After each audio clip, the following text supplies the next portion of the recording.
Então, pessoal, vamos então para o contexto bíblico agora, né, da carta aos Romanos, né? Paulo que escreve essa carta magna de grande importância aqui no Novo Testamento, uma das cartas mais importantes que Paulo escreve.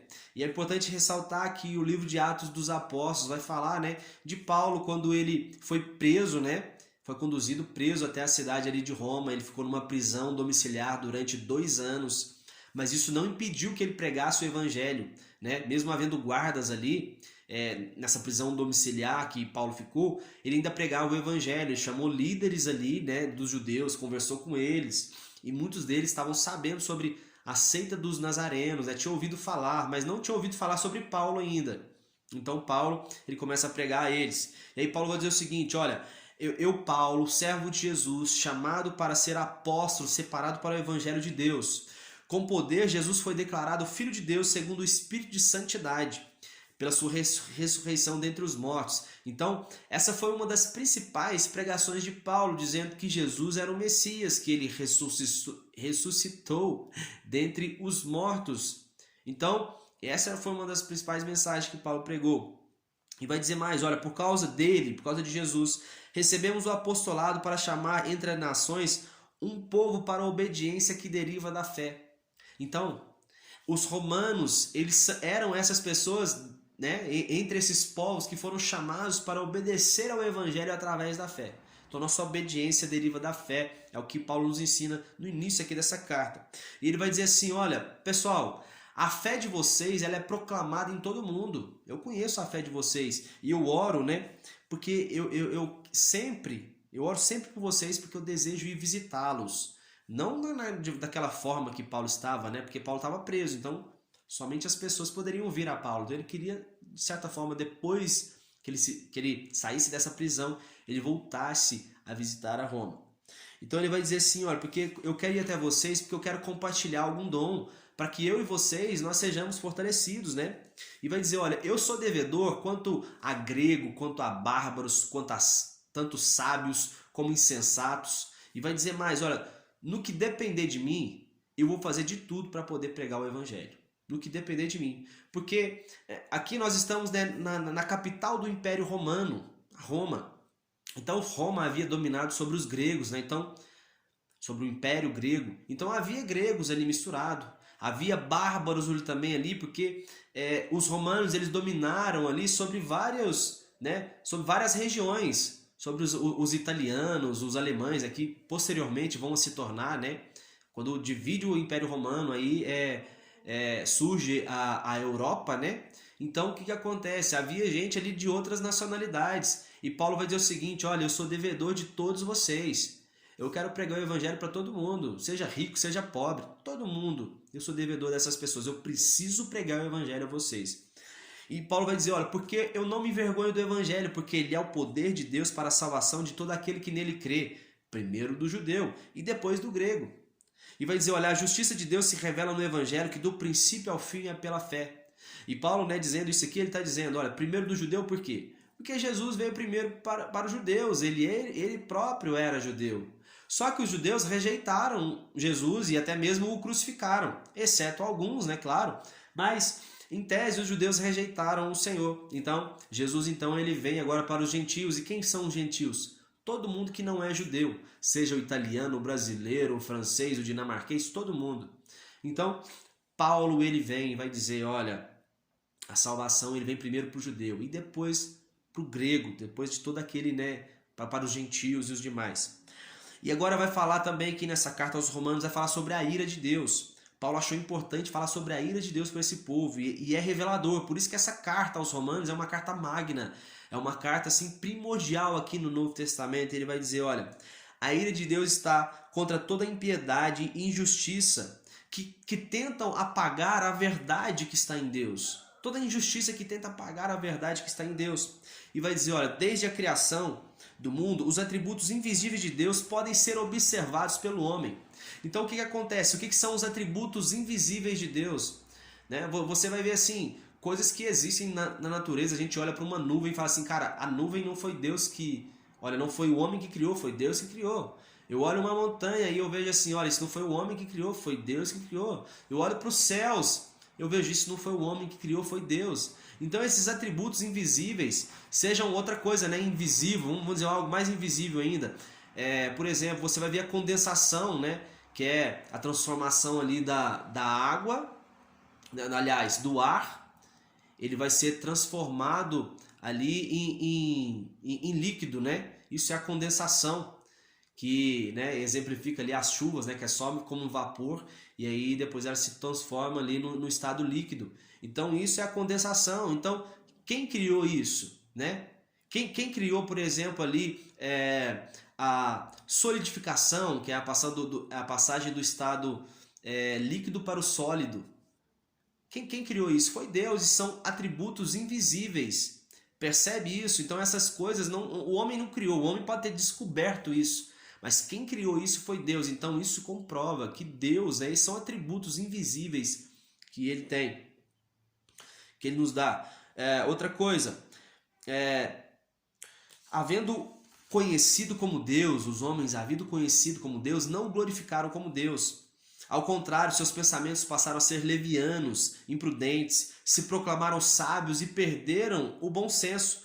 Trocaram a glória de Deus por imagens confeccionadas conforme a semelhança do ser humano mortal, bem como pássaros e répteis. Então o que acontece? Você vai ver ali que no Império Romano, né, principalmente em Atenas, quando Paulo está passeando ali por Atenas, no livro de Atos dos Apóstolos, vai nos dizer, ele vê várias imagens ali, né, vários ídolos, né? Então isso ele diz, olha, gente, eu estou indignado com isso, porque esse povo não adora a Deus, eles estão adorando imagens que não tem poder algum. E você vai ver que Roma é o berço ali da filosofia. Você vai ver homens como Aristóteles, Platão, Sócrates, né? São os três principais aí filósofos que são estudados até hoje. Então esses homens, né? Os homens preferiram adorar a esses pensamentos filosóficos, né? A esses homens que eram sábios, do que adorar a Deus. Então assim, o mundo ali em Roma era um mundo antropocêntrico e não cristocêntrico. Cristo não estava no centro. Então Paulo vai dizer isso. Então vocês trocaram, né? Trocaram a glória de Deus pela glória dos homens, adoraram imagens, adoraram a sabedoria dos homens.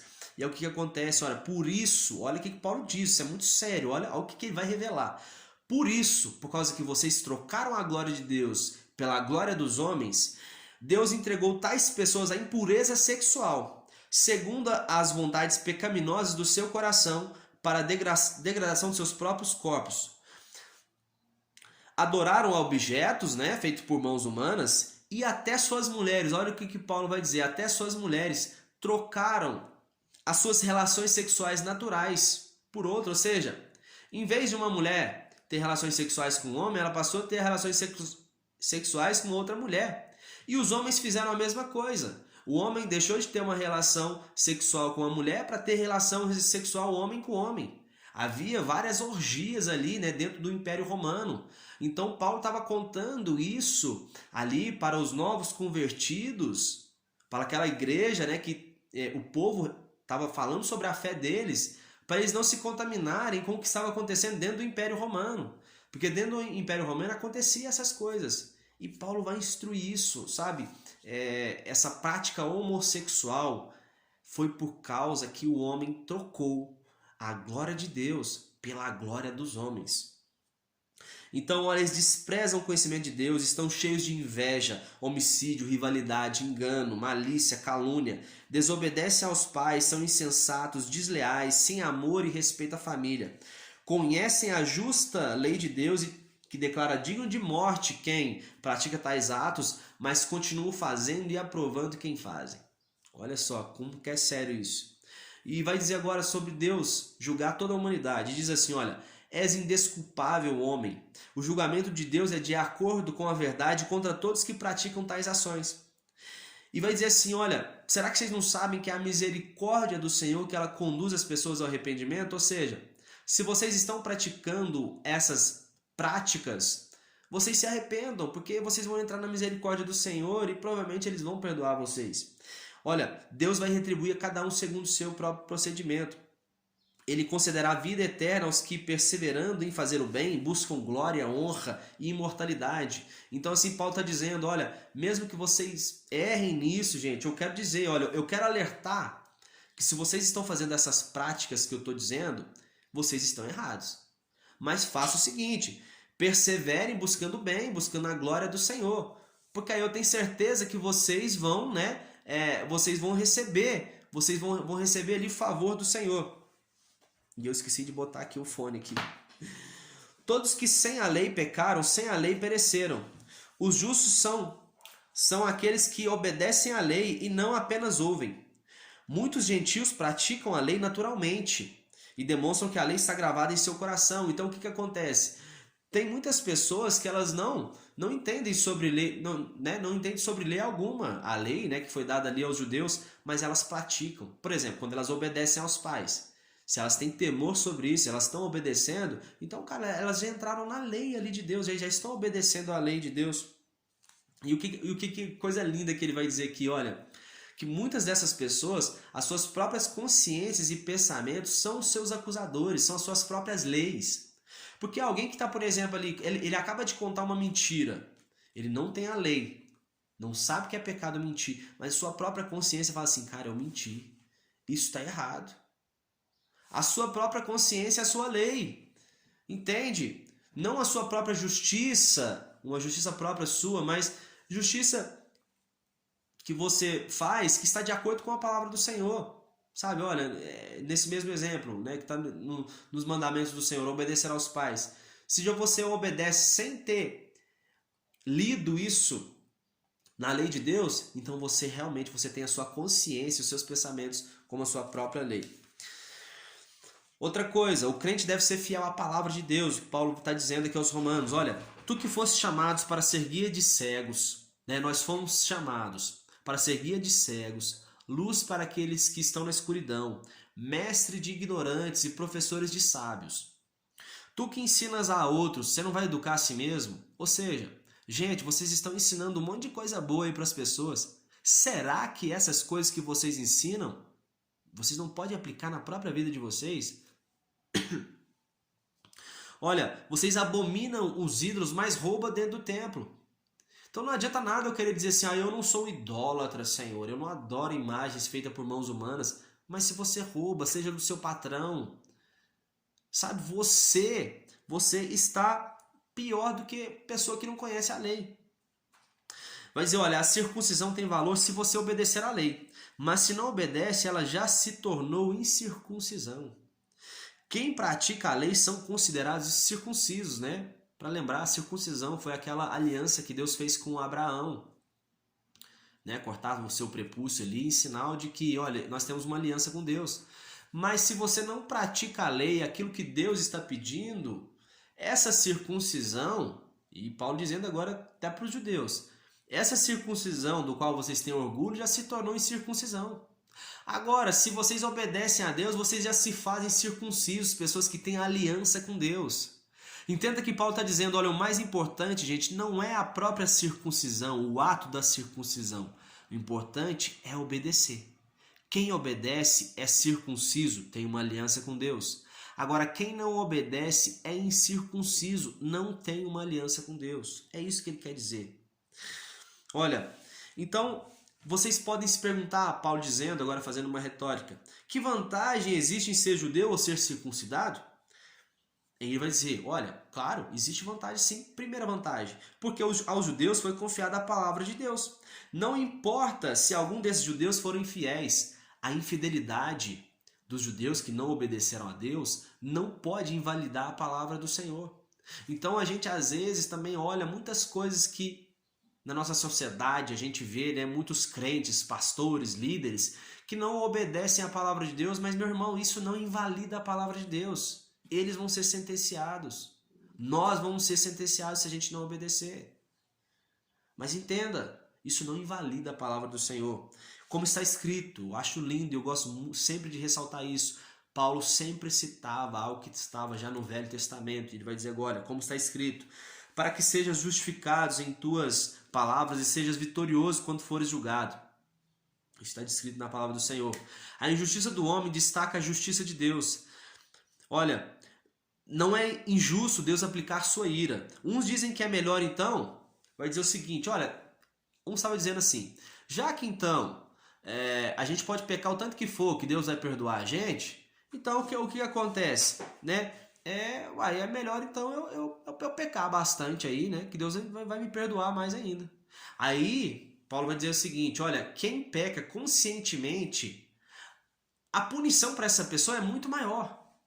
Então tem gente que às vezes está pensando assim, não, contar uma mentirinha não dá nada não, isso é tranquilo. Ah não, que isso, tomar uma, né?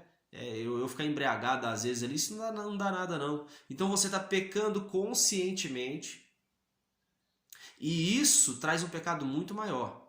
Aí, daqui a pouco a gente vai ler sobre isso. Aí não quer dizer que onde abundou o pecado, superabundou a graça. Mas quando o pecado ele não foi de uma forma voluntária, eu não estava fazendo isso conscientemente. Percebe? Quando eu faço de modo consciente, aí sim, sabe? De modo consciente é tipo assim, ó, eu já não ligo mais com isso. Isso já não me incomoda mais. Isso é um modo consciente. Então aí essa pessoa, a punição para ela é maior. Vamos caminhando para o final já. Olha, tanto os judeus como os gentios estão sendo subjugados pelo pecado, e como está escrito de novo, citando a palavra do Senhor. Não há nenhum justo, nem ao menos um. Não há ninguém que busque a Deus. Isso, palavra do Senhor, dizendo no Velho Testamento. E Paulo completa, olha, suas bocas estão cheias de maldição e amargura, seus pés são rápidos para derramar sangue. Tudo que a lei diz para os que estão sob o domínio da lei. Ninguém será declarado justo diante de Deus obedecendo à lei, pois por intermédio dela é que chegamos à conclusão de que somos todos pecadores. Não é?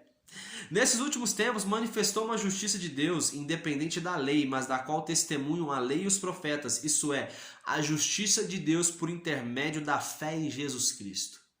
Então olha o que o Paulo está dizendo, gente. Olha, isso aqui é para nós. Nós temos agora uma justiça, nós somos justificados pela fé que nós temos em Jesus Cristo. E glória a Deus por isso, não vivemos mais sob o jugo da lei.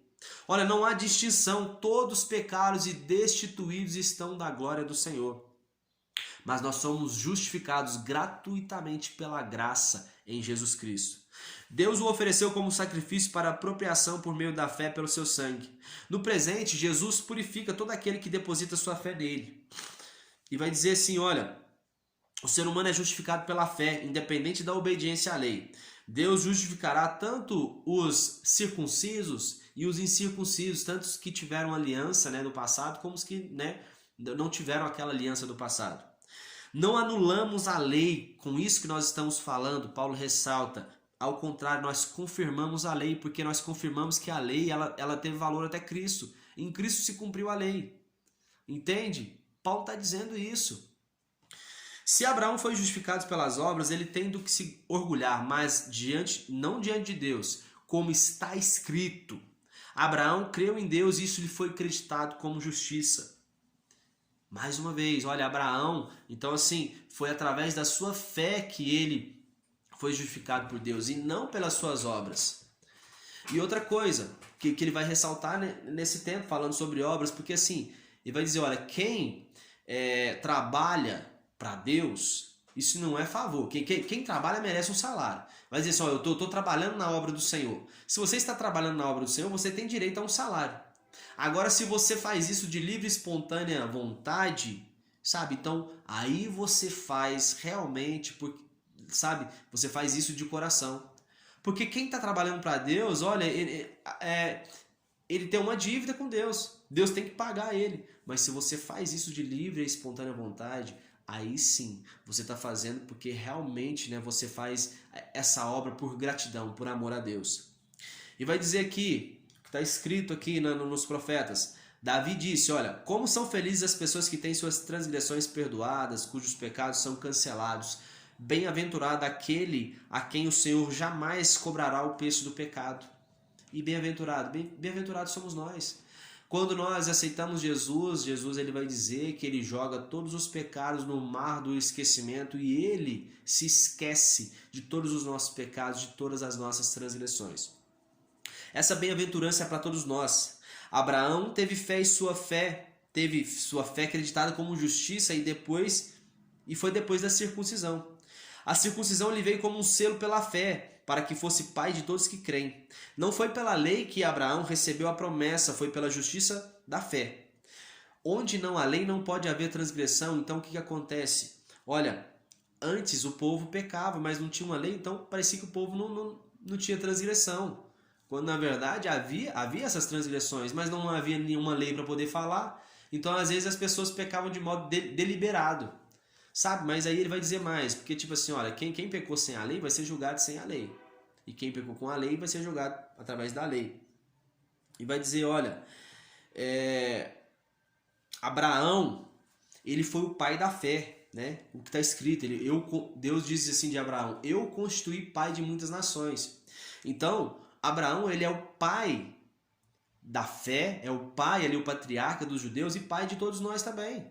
Porque nós chegamos até Cristo através da fé que Jesus Cristo pagou um preço por todos os nossos pecados e nós somos justificados por ele. Então Abraão também é o nosso pai. Isso que Paulo está dizendo. Abraão é o pai de todos nós, tanto os da lei como os da fé. Olha, Abraão, ele acreditou. Olha, Abraão exercitando a fé. Paulo vai complementar aqui seu argumento, falando de Abraão, né, sendo justificado pela fé, que vai dizer assim, olha, ele acreditou. Ele trouxe à existência elementos inexistentes, acreditando que Sarai, né, ou posteriormente Sara, sua esposa, ela ficaria grávida mesmo Sara já velha de idade. Então foi pela fé que ele acreditou nisso. Olha, isso foi lhe atribuído como justiça, né? Outra coisa, nós sendo justificados pela fé, nós temos paz com Deus por meio de Jesus Cristo. Damos glória na tribulação, pois a tribulação ela produz perseverança. A perseverança possui um caráter aprovado e um caráter aprovado produz confiança. Então, essas são fases que é muito interessante para nós, porque olha, a tribulação ela produz então perseverança. A gente vai persistir. A tribulação não é para a gente se afastar de Deus, é para a gente poder perseverar. Porque perseverando a gente vai ter um caráter aprovado, ou seja, você não desiste por qualquer coisa, você não nega sua fé por qualquer coisa. E agora quem tem um caráter aprovado, que passou por provações, essa pessoa inspira confiança. Cara, esse cara eu posso confiar. Então, esses 4 passos são muito importantes para nós. Primeiro, passar por tribulação. Segundo, você ter perseverança. Terceiro, você ter um caráter aprovado. E quarto, confiança. Se Deus comprova seu amor pelo fato de Cristo ter morrido ainda quando andávamos no pecado. Agora, presta bem atenção. Se quando nós éramos inimigos de Deus, Deus mandou seu Filho para morrer por nós, quanto mais agora, quando nós somos chamados de amigos de Deus, muito mais ainda nós vamos ser abençoados pelo Senhor. Então, já para caminhar para o final mesmo, vai dizer, olha, morte em Adão e vida em Cristo. Vai dizer, olha, da mesma forma que o pecado entrou no mundo por meio de um homem, pelo pecado, né? E pelo pecado, a morte entrou, primeiro, da mesma forma, o pecado entrou no mundo através do homem. Então, através do pecado, a morte entrou. A morte é uma intrusa nesse mundo. Assim, a morte foi levada a todos os seres humanos. Todos nós morremos, não é isso? Por causa do quê? Por causa, primeiramente, do pecado. Antes da lei já existia o pecado, mas o pecado sem lei não é levado em conta. Então a morte reinou desde Adão até Moisés. Então, o pecado se originou de uma única ofensa que resultou na condenação de muitos. Mas o dom gratuito de Deus, aleluia, veio de muitas transgressões e trouxe justificação. Ou seja, através de muitas transgressões, de muitos pecados, um único ato de Jesus ali na cruz, ele vai apagar todas essas transgressões. Então entenda, foram várias transgressões que o homem fez e um único ato fez com que nós fôssemos perdoados.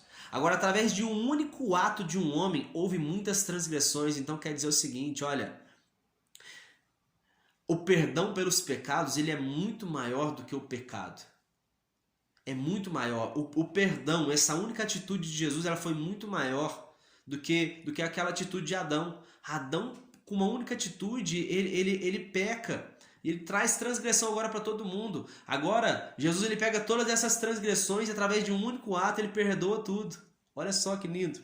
Então, a lei ressalta a transgressão, mas onde abundou o pecado, superabundou a graça. A graça pela justiça outorgou vida eterna por intermédio de Jesus. Então, isso mostra que esse resumo de onde abundou o pecado original em Adão, superabundou a graça em Cristo, que pagou um preço por muitas transgressões.